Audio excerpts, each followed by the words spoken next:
प्रवासी कथा साहित्य की श्रृंखला में आज सुनिए ब्रिटेन की प्रसिद्ध हिंदी लेखिका अरुणा सब्बरवाल की लिखी हुई कहानी गूंजते शब्द। मेरी जुबानी। मैं हूँ सीमा सिंह। गुलशन बड़े जोर शोर से तैयारियों में लगी थी। एक बहुत पुरानी सहेली से स्कॉटलैंड मिलने जा रही थी। मिलने की उत्सुकता और खुशी के मारे उसका तन मन सुर लय ताल में झूम रहा था। उसका अंग अंग थिरक रहा था। वो गा रही थी, नाच रही थी। आज वो बरसों पश्चात अपनी लेडी हार्डिंग कॉलेज की घनिष्ठ मित्र से मिलने जा रही थी। वो पिछले कई वर्षों से यूके के कैंट इलाके के जनरल मेडिकल प्रैक्टिशनर का काम कर रही थी। वैसे तो हर वर्ष दिल्ली जाती थी, पर इस बार कुछ ऐसा हुआ जिससे उसकी खुशी का ठिकाना न रहा। एक दिन अचानक कनॉट प्लेस में उसके बैच की दोस्त शिखा मिल गई। उसने बताया कि लाली भी आजकल स्कॉटलैंड के ग्लासगो में ही है। तेरा मतलब जसवंत लाली? हाँ हाँ, जसवंत लाली। लाली का नाम सुनते ही उसकी खुशी का ठिकाना न रहा। वो मन ही मन बुदबुदाई, कमाल हो गया, लाली ग्लासगो में है और मुझे पता भी नहीं। शिखा और गुलशन ने कॉफ़ी पीते कॉलेज के यादों को कुरेदा, हंसी प्यार के लम्हों को बांटा। जाते जाते शिखा ने गुलशन को लाली का ग्लासगो का पता भी दे दिया। अब गुलशन को लंदन वापस जाने की बेसब्री से प्रतीक्षा थी। लंदन पहुंचते उसने लाली को फ़ोन घुमाया। गुलशन की आवाज़ सुनते ही लाली बोली, मेरी कुलो रानी, बस अभी आजा अगली ट्रेन लेकर। सच मानो तो गुलशन भी बेताब थी उससे मिलने के लिए। वो भला लाली से दूर कैसे रह सकती थी? इतना लंबा ट्रेन का सफ़र सोच कर थोड़ा झिझकी वो। फिर सोचने लगी, दोस्ती के पीछे तो लोग चांद पर भी पहुंच जाते हैं, ये तो कुछ घंटों की बात है। गुलशन ने लोकम डॉक्टर का प्रबंध किया, नेट से एक सप्ताह बाद का टिकट बुक किया। बस लग गई गुलशन ग्लासगो जाने की तैयारी में।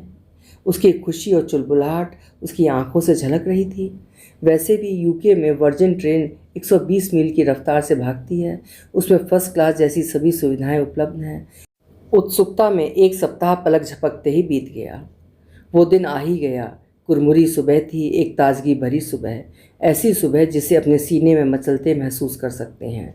एक पंछी की तरह उड़ने को बेताब हो उठते हैं। आज वो सचमुच उड़ने को तैयार थी। वो जल्दी जल्दी स्टेशन पहुंची, अपना डब्बा और सीट ढूंढ कर बैठ गई। ट्रेन बहुत आरामदायक थी। इतने में गुलशन के साथ वाली सीट पर एक भद्र महिला आकर बैठ गई। 2 मिनटों बाद और 2 महिलाएं सामने आकर बैठ गईं। बीच में एक मेज था। चारों में से 2 महिलाएं अंग्रेज़ थीं, एक अफ्रो कैरोबियन क्रिस्टीन और गुलशन इंडियन।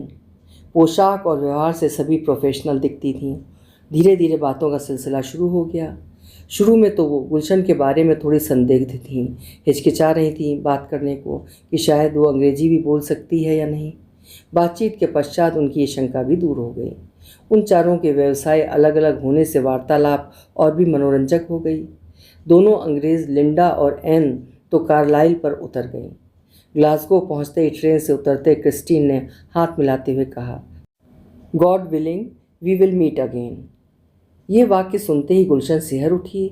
उसके शरीर में अजीब सी झुरझुरी पैदा हुई जो कई वर्षों से उसका पीछा कर रही है। आज संदर्भ आते ही मायूस हो गई। सोचने लगी, क्यों होता है ऐसा? क्यों लोग मिलते हैं, बिछुड़ते हैं? क्यों चंद घंटों का साथ जीवन भर का संबंध बन जाता है? रेल से उतरते ही गुलशन ने इधर उधर देखा। अपना फ़ोन निकाल ही रही थी कि गुलशन, गुलशन, ओए गुलशन। लाली की आवाज़ ने उसकी सोच की श्रृंखला तोड़ी। 10 वर्ष के अंतराल के पश्चात मिली थी दोनों। कुछ भी तो नहीं बदला था। दोनों एक दूसरे से जी भर के गले मिली। थोड़ी देर में ही वो घर पहुंच गई। सामान रखकर गुलशन ने पूछा, लाली, पतिदेव कहाँ हैं? 10 दिन के लिए पेरिस एक कॉन्फ्रेंस में गए हैं। अब आज़ादी, बिल्कुल आज़ादी, फील फ्री, बेधड़क पुरानी बातें कर सकते हैं। वो कहावत सुनी है, मियाँ मेरा घर नहीं, मुझे किसी का डर नहीं। कहकर दोनों खिलखिलाकर हंसने लगी। गुलशन, तुझे याद है वो मिस्टर डरपोक? कौन? वही जिसे मॉर्चरी में मर्दों के मुंह में छव्वारा डालने को कहा था। और रमेश भी वहाँ मुर्दों के साथ लेट गया था। जब रमेश की बारी आई तो जोर से बोला, साले एक और। इतना सुनते ही विकास डर के मारे भागता भागता आया। बोला, मुर्दा बोला, मुर्दा बोला। वही विकास आर्थोपेडिक में प्रोफेसर बन गया है। सच में? गुलशन ने हैरानी से पूछा। और वो रजिस्टर? गुलशन ने विस्मय से पूछा। वो तो रहस्य बनकर ही रह गया। उस गुत्थी को अभी तक कोई नहीं सुलझा सका। वो तेरी शरारत थी, तू ही जाने, कहकर दोनों ठहाका मारकर हंसने लगीं। अब तक तो register dust to dust, ashes to ashes ही हो गया होगा। दोनों भीनी भीनी बारिश में चाय की चुस्कियों का आनंद लेने लगीं। वैसे भी ग्लासगो में 12 महीने बारिश ही होती रहती है। जब तक लाली जूठे प्याले रसोई में रखकर आई, गुलशन खिड़की की ओर मुंह किए बारिश में खड़ी खड़ी पुरानी इमारतों को ताक रही थी, जैसे कि उसकी भीगी यादें उनकी दीवारों में मौजूद हों। लाली ने 2 बार आवाज़ लगाई। उसने शायद सुना नहीं। लगता था शायद वो अपने अतीत के अंधेरों उजालों से आंख मिचौनी खेल रही थी। अचानक किसी पुरानी बात की टीस पर बेकाबू हो उसकी आंखों में बादल घिर आए। क्या बात है यार, क्या सोच रही है मेरी गुल्लो रानी? लाली ने स्नेह भरे लहजे से पूछा। नहीं यार, कुछ नहीं, तुम्हारे शहर में बारिश की झड़ी का आनंद ले रही हूँ। चल बालकनी में बैठते हैं। लल्लू कहीं की, तेरी हड्डियाँ जुड़ जाएंगी, ये दिल्ली नहीं है। गुलशन मुस्कुराते हुए बोली। लाली, तू नहीं बदली, अभी से बूढ़ों जैसी बातें करने लगी है। देख, तू बात बदलने की कोशिश मत कर, मैं तेरी रग रग से वाकिफ़ हूँ। शराफत से उगल दे जो तेरे दिमाग में चल रहा है, लाली ने शरारत से कहा। गुलशन ने गहरी सांस लेते हुए कहा, छोड़ यार, तुमसे मिलने आई हूँ। तू बता, क्या शगल चल रहा है आजकल? तुझे तो पता है गुलशन, जब तक तू बताएगी नहीं मैं चमगादड़ की तरह चमड़ी रहूँगी। चल शुरू हो जा। तो सुन, 3 शतक पश्चात आज लंबे सफ़र में किसी के एक शब्द ने दिल को उथल पुथल कर डाला। कोई बॉयफ्रेंड बन गया था क्या? तेरा ध्यान भी बस एक ही तरफ जाता है। अब इतनी बोर क्यों हो गई है? लड़के तो तुझे बहुत अच्छे लगते थे। सब कसूर उस क्रिस्टीन का है जो मेरे साथ बैठी थी। उतरते समय बोली, God willing we will meet again. उसके इस साधारण से वाक्य ने मेरी स्मृतियों की श्रृंखला को झुंझला दिया और सब खट्टी मीठी यादें सामने खड़ी हो गईं। मैंने ठीक ही तो कहा था, लव शव का चक्कर लगता है। इंटरेस्टिंग। लाली प्लीज़, जीवन मजाक नहीं है। चल हो जा शुरू, मैंने होठों पर चिप लगा ली है। यादों की गुत्थियों को खुल जाने दे। 1 2 3 गो, उड़ेल दे।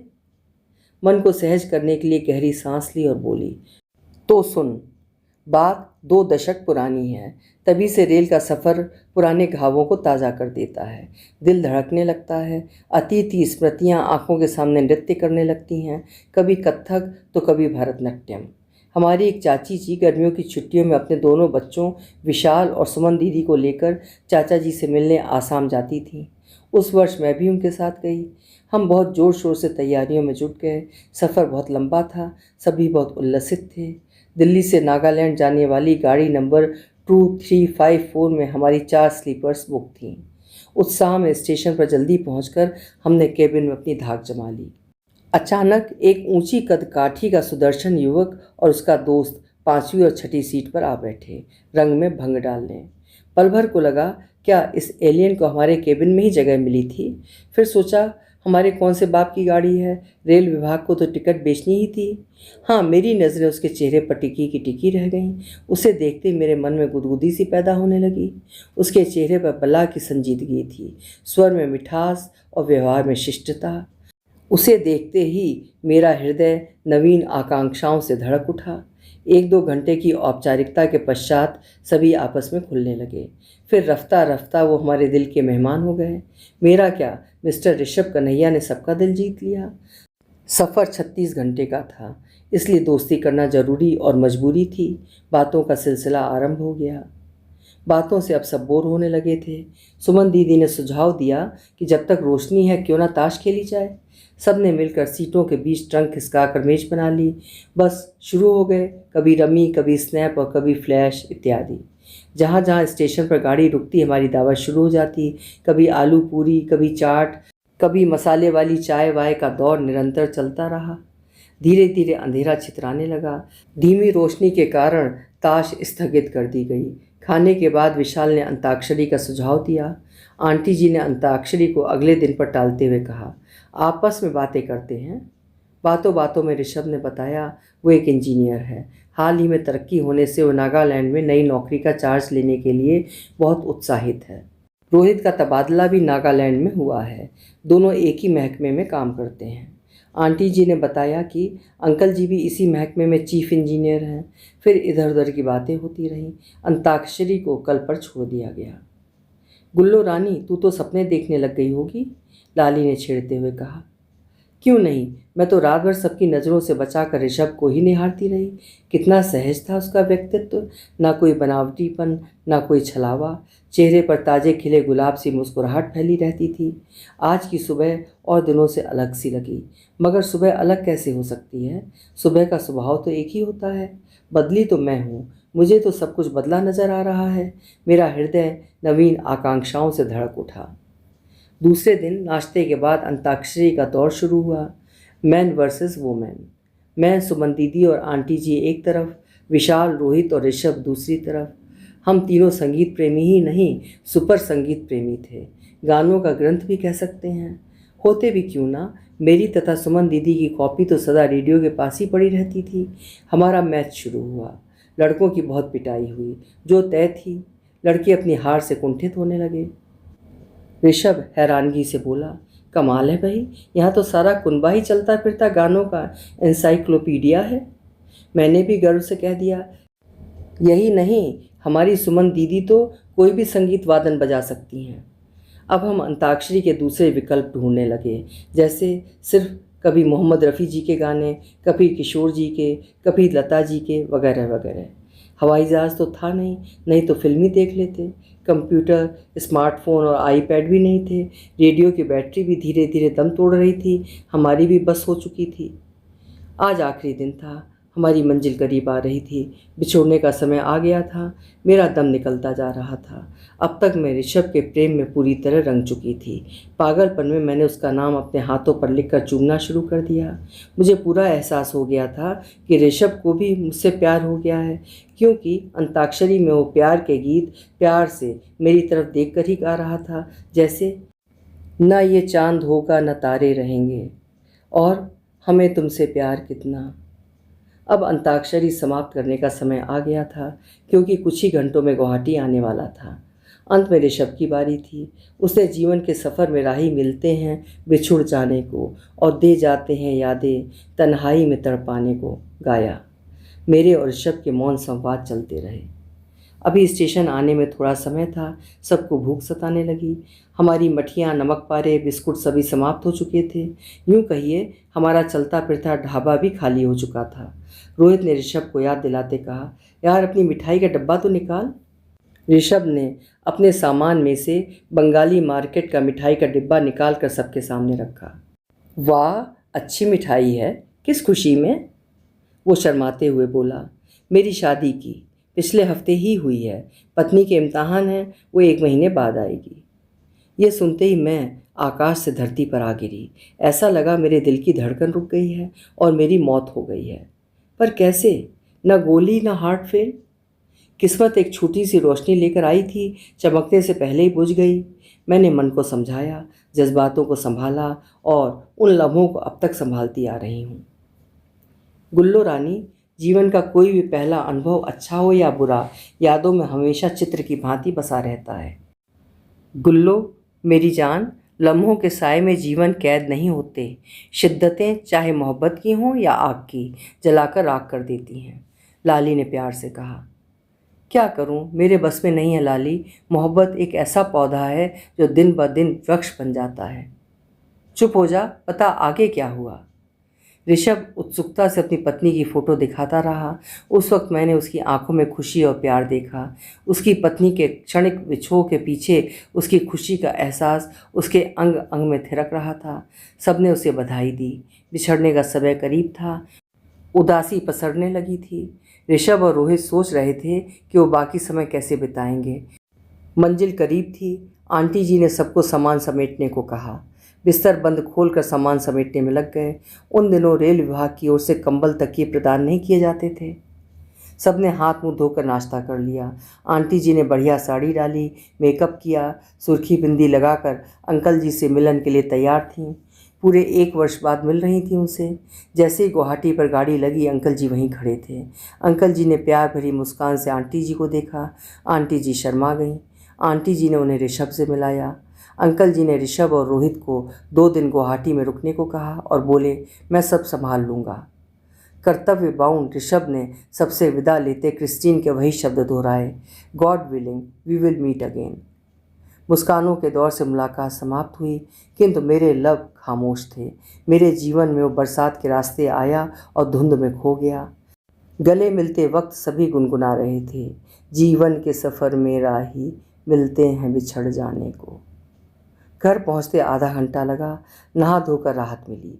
सब कुछ नया नया लग रहा था। मकान ऊंचे थे और बांस के बने थे, क्योंकि आसाम में भूचाल बहुत आते हैं और सांप बहुत निकलते हैं।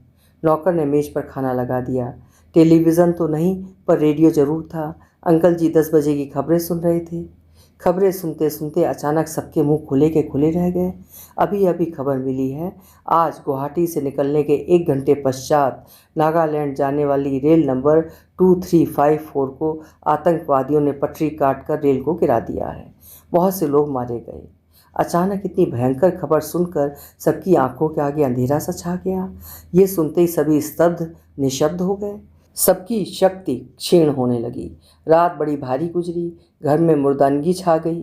सबके मस्तिष्क में उसके गाए शब्द गूंजने लगे। अंकल जी लगातार फ़ोन करते रहे कि कुछ तो खबर मिले। अगले 3 दिन तक कोई ठोस खबर नहीं मिली। यूँ तो हमने सभी संभावनाओं को भली प्रकार से सोच समझ लिया था। थोड़े ही समय में ऋषभ ने सबके दिल में घर बना लिया था। हम सब उसकी सलामती की प्रार्थना करते रहे। सबकी बेचैनी बढ़ती जा रही थी। तीसरे दिन अंकल जी के दफ्तर में जीवित और मृतक लोगों की सूची लग गई। बड़े हौसले से उन्होंने सूची पढ़नी आरंभ की। सूची में पहला नाम ऋषभ का और दूसरा उसके दोस्त रोहित का। सुनते ही सब जड़ हो गए। आंटी जी का गला रुंध गया। उन्होंने कांपती आवाज़ से 2 शब्द पूरे किए, ऋषभ सबके दिलों में गहरी छाप छोड़ गया है। भगवान उनकी आत्मा को शांति दे। भविष्य क्या है कोई नहीं जानता। एक चुभता कांटा ऋषभ मेरे दिल में सदा के लिए छोड़ गया है। मुझे उस वक्त खूबसूरत चांद भी बदसूरत लग रहा था। मैं जानती हूँ अतीत की आवाज़ हमेशा हमारी मौजूदा ज़िंदगी में टकराती रहती है। मेरे मस्तिष्क में ऋषभ के कहे आखिरी शब्द घूमने लगे, जो ऋषभ ने गुवाहाटी से नागालैंड जाते जाते वक्त रेल में खड़े खड़े हाथ मिलाते ज़ोर ज़ोर से कहे थे, bye bye, God willing we will meet again. उसके शब्द जिंदा हैं, मरे नहीं। अभी आप सुन रहे थे अरुणा सब्बरवाल जी की लिखी हुई कहानी गूंजते शब्द। उम्मीद है कहानी आपको अच्छी लगी होगी। अच्छी लगी है तो लाइक ज़रूर करिएगा और चैनल को भी सब्सक्राइब कर लीजिएगा। कल फिर मिलेंगे। आपका समय शुभ हो।